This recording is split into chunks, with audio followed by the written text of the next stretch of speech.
My name is Juanita McClellan. I was born in Marshall, Arkansas in December the 7th of 1922.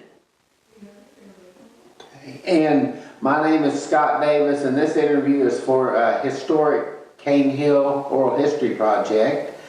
And we want to be sure that we have your permission to use this interview to reproduce it for educational purposes. You have my permission to use it any way you want. Thank you so much.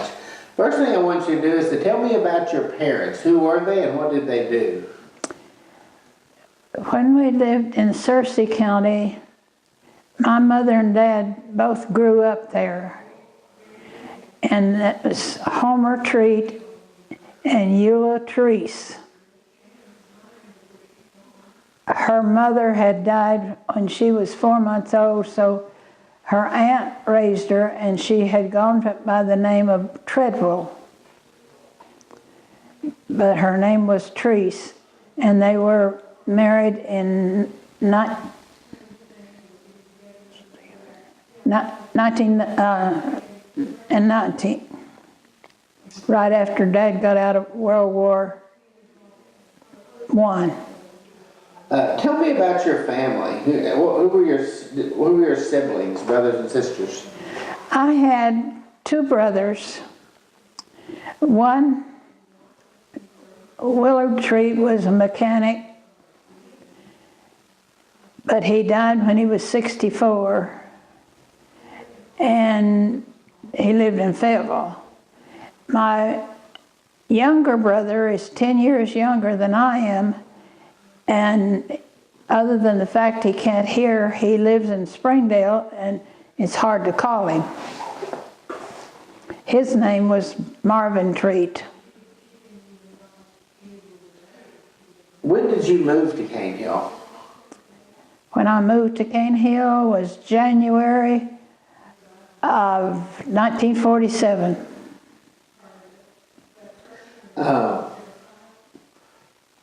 What was your family's business when they moved here? My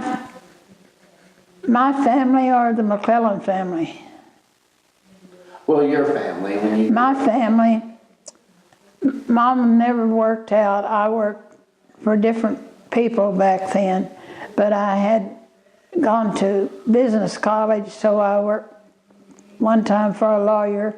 I worked 5 years for the State Seed Laboratory, and I worked for Farm Bureau feed store. So I was just usually 5 years at a time, and then I could get a better deal someplace else. What are your earliest memories of Cane Hill? Earliest memories was it was a boom town. It was a good town. It had 2 stores, one right across the street from the other. And we had a lot of people. Church was full every Sunday when they had church almost. And we had a lot of activities. We had, for a long time, we would have potluck supper once a month for everybody who had a birthday in that month. So, and they played rook on every occasion, but that was something I didn't know, so I usually babysat who was there.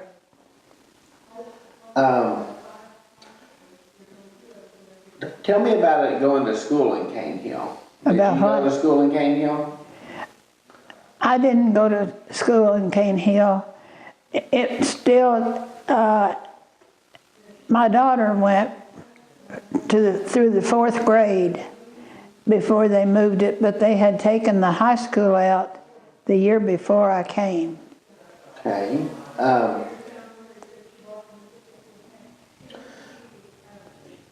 Tell me more about the community when you first moved here, what it was like. Who were some of the people that you knew and some of your... Well, there were 12 of the McClellan family, and I made 13. So when they played rook, there were 3 tables with them. So there was a 5-year-old, and I entertained him. But we had a family dinners at different homes at least once a week all winter long. My husband fox hunted, so that wasn't entertaining other people. He had 2 or 3 friends, and they played, they fox hunted, but mostly they played rook. We finally added playing bridge a little bit, but that didn't take over very good. We had missionaries women's circle once a month. We had the extension service once a month, and worked with things like that in Fayetteville even. When you moved here, what did the young adults do for fun? What was what? What did the adults, when you moved here, what did the adults do for fun? They played rook, or they just ate meals at different places. So they had, at the schoolhouse, we'd have a potluck supper at least once a month. So most of it was just being friends with each other. And we had a lot of people here. Most of them were farmers. Tell me more about the stores and the businesses here in town that you remember. Shaker Yates had the biggest grocery store, and one corner of it was the post office. And I worked for him quite a while too, being assistant postmaster. Across the street at an angle was Bob Arts. And they had an upstairs, and for a little while they had dancing on Saturday night upstairs. The summer, when water was scarce, people came and drew water in barrels and jars, just whatever. But right in front of Shaker's store, there was a water faucet, and people could come and get water even when water was not available otherwise. So that kept a lot of people coming here to the store just to get water in front of it.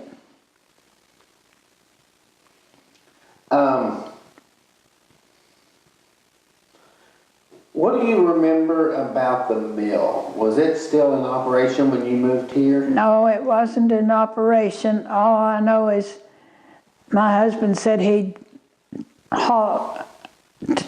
take a horse with a sack of corn and take it down there to have it ground.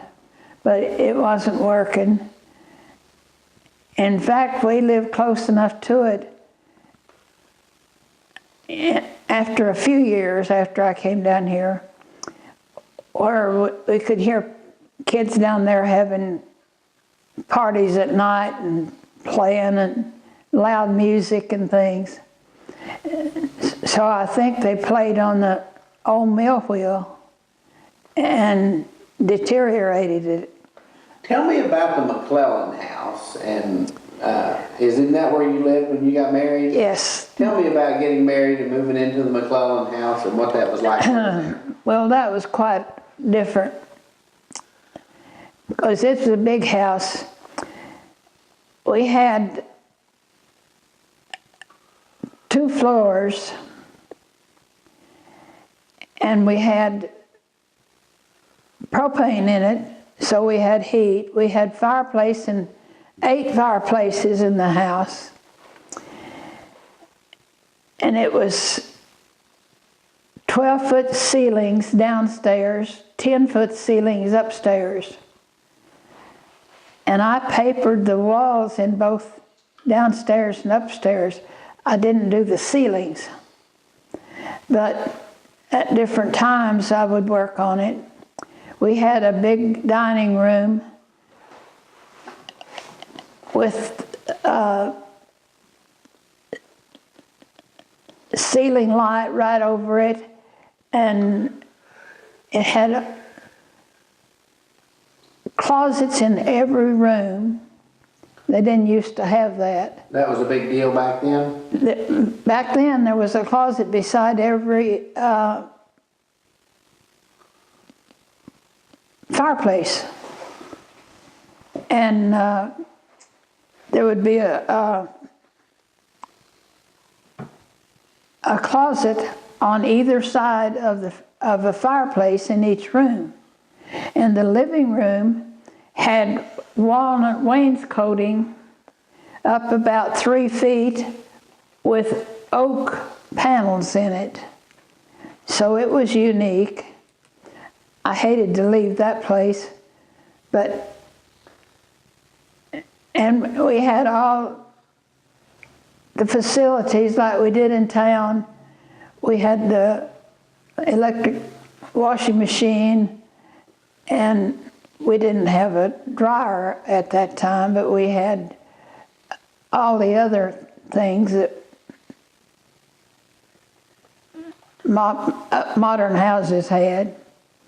And we had so many people, young men, dating young ladies in the area, and they would be cousins or relatives. They knew which bed to sleep in when they'd bring their date home and then come on over there. So I had to look out the window to see how many cars I had out there so I'd know who to fix breakfast for. But we had a 4-poster bed in one room, and it had a rope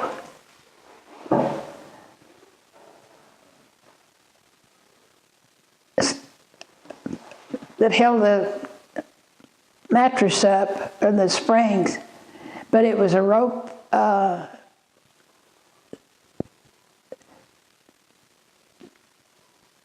that made it, instead of using a spring. So I hated to get rid of that too. We also had and we still have it in the family, probably over 100 arrowheads pictured. I mean, all the arrowheads were held with wire inside that. So we still have that. So you like living in that old house? You like the old McClellan house? I like the old house, but it was 22 stairs to go down. It had a back porch, L-shaped, and if you had to go down the steps, it was 22 steps. So that's not good for old people.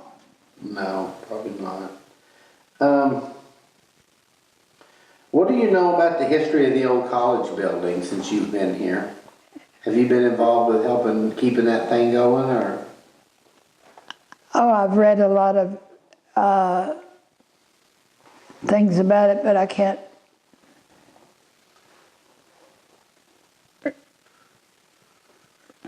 Right now, I can't tell you anything about it.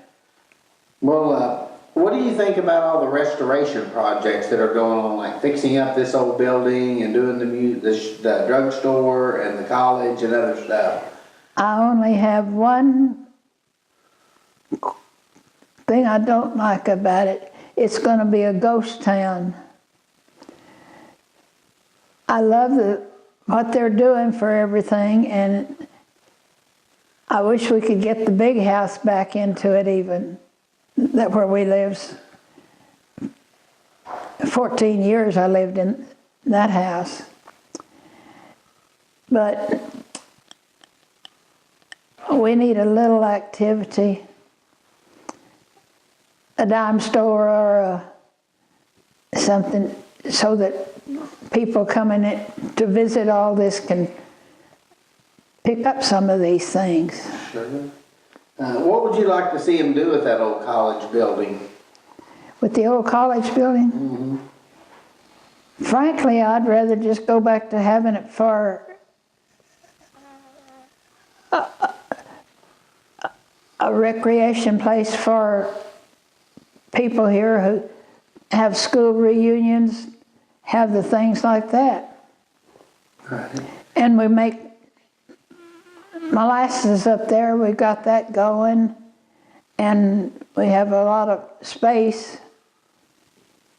And I hope we could use it for school reunions and things like that, where people remember it. The sidewalk has engraved people who went to school there, the high school. Yes. My husband's name's on that. And your husband was? Charles Getty McClellan. And his family was one of the original settlers, is that right? Mm-hmm. How did you meet him? I worked at the feed store, and he brought somebody from here and there, because he took him to the dentist, and he came back by there to get some feed. And then later on he called me. Oh, okay. And then we lived with he was living with his mother. His dad had just died recently, not too long before that. And she didn't like to stay by herself. So that helped with his being a fox hunter. I stayed with her. And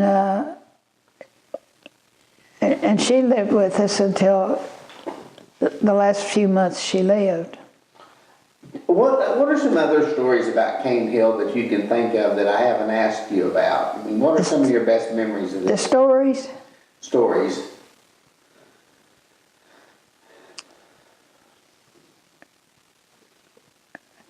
Oh, there's stories about where people were hanged during the Civil War and all sorts of things. Most of that I have given, most of the material I had, to the library over at Lincoln, since I wasn't thinking about needing it for this over here. What are some of the stories that you remember as a child, or not as a child, but as a young adult? As a child? How old were you when you moved here? 24. What do you remember? What stories from the time you moved here until now about Cane Hill do you remember? Some interesting things, maybe. Well, let me ask you this. Weren't you good friends with Marie Jenkins? Yes, they came and took over Shaker's store. And, of course, Marie and I had gone to church together and everything. And after her kids have gone, well, Judy lives close enough, she comes every Sunday, but Marie and I, after I quit work for a doctor, I worked over 20 years for John Adkins. And after I was not working, and she wasn't working, we made appointments at the same time, and we went to the dollar store and stop and get a hamburger and do things like that. So since she's can't get out of her house now, and I can't get out of my house, all we can do is talk on the phone once in a while. Now, did you go down and visit with her a lot at the store when she worked down there? Did I work at her store? Did you go visit with her down there, Andy, or were you? I usually we didn't visit each other. Occasionally, if her girls came, I'd stop by and stay a while. But if they came, they'd usually go with us, and we'd go clear to Rogers or someplace, and just go shopping more than we do here. But Judy's, I always told her if her mother died, I was going to adopt her because she was so much help to her mother. But Marie's right here in town, so she knows everybody more than I, and sees them all the time. Mamie and Newt Mills lived across the road from us down there, not close to the highway. And of course, they played rook when we played rook, and they came to the potluck dinners. And Nick and Marion Lee Matthews lived up here east of 45, and they moved here from Texas. And Marion Lee was in the McClellan family. So we had a pretty good crowd just having local community dinners. Bus and Nita McClellan were building a new house when I first came down here. And water from my spring services his house, and even when he had chicken house and everything. So my spring has never gone dry. Wow. And that's where I get water from my house. But I built another house. We had a slaughterhouse because, well, this is a good story. One year, I believe they killed 5 hogs, butchered 5 hogs. But we didn't have enough freezer space. We just had a refrigerator then. So you had to smoke, ham, bacon, all those things. And when we lived in the big house, he killed 5 hogs.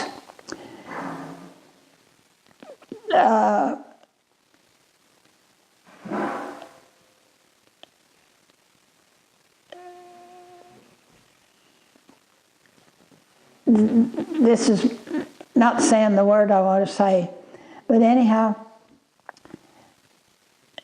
a fellow in Fayetteville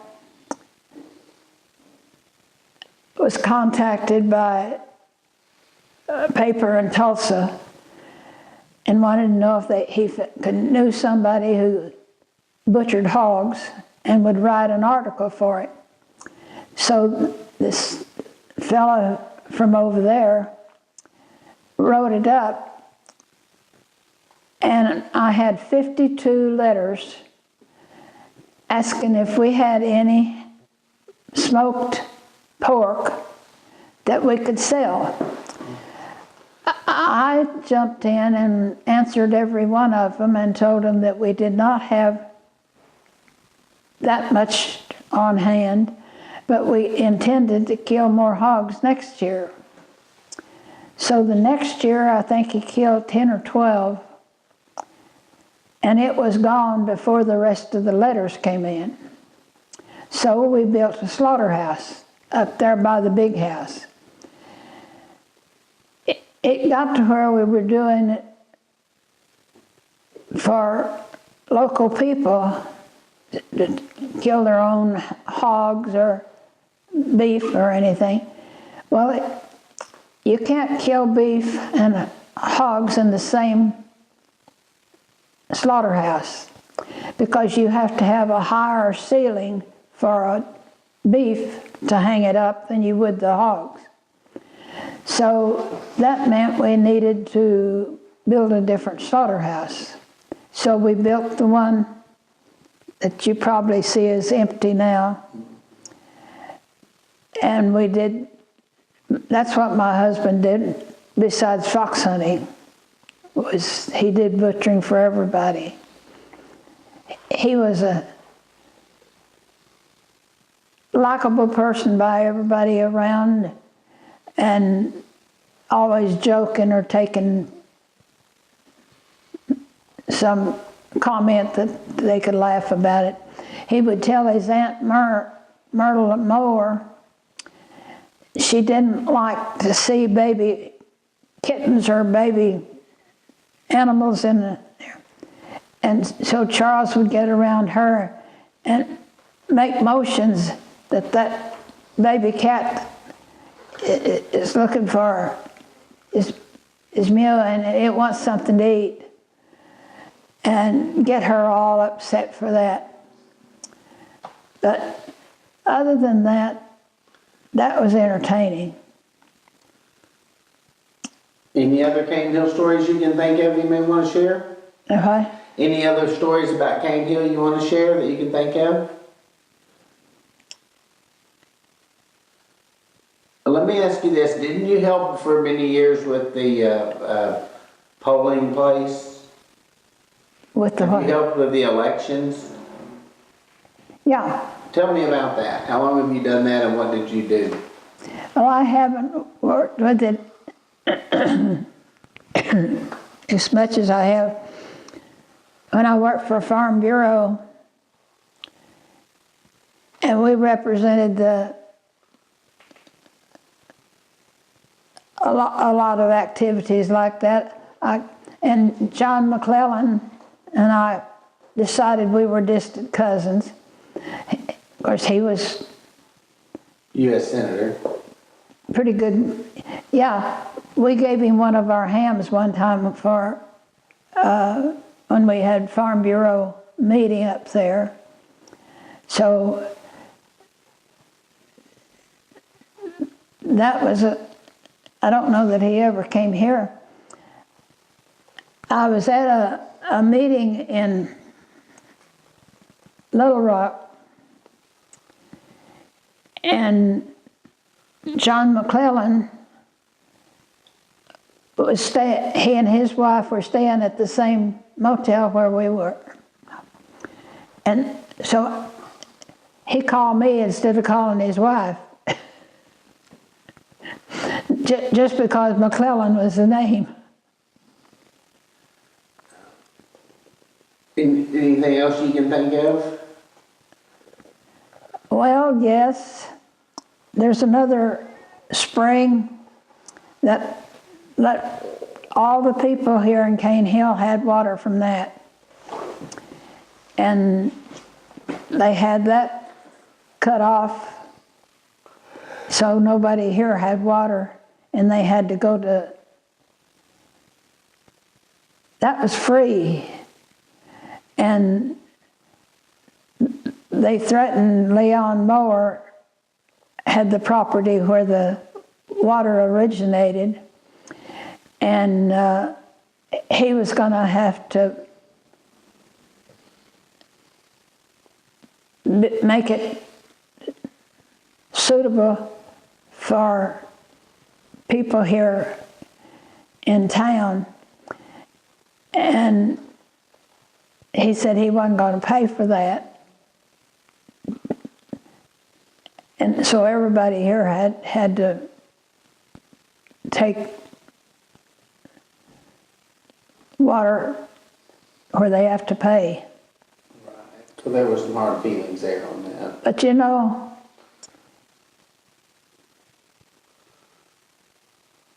I start to think about all the people that were here when I came, and there's over 100 of them gone. So we had a busy, buzzing town. So it's just homey.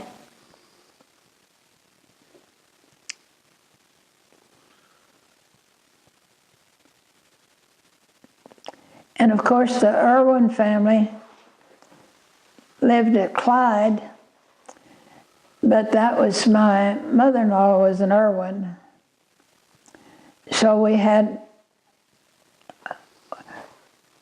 before my daughter was born, we had 26 people for lunch that day, the day before, because it was all, my mother-in-law would call the nephew and Neosho and say the one in Fort Smith was coming up.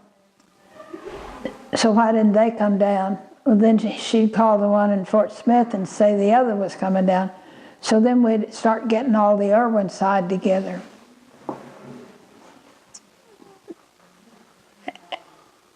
And some of them attended school up here, at least in high school.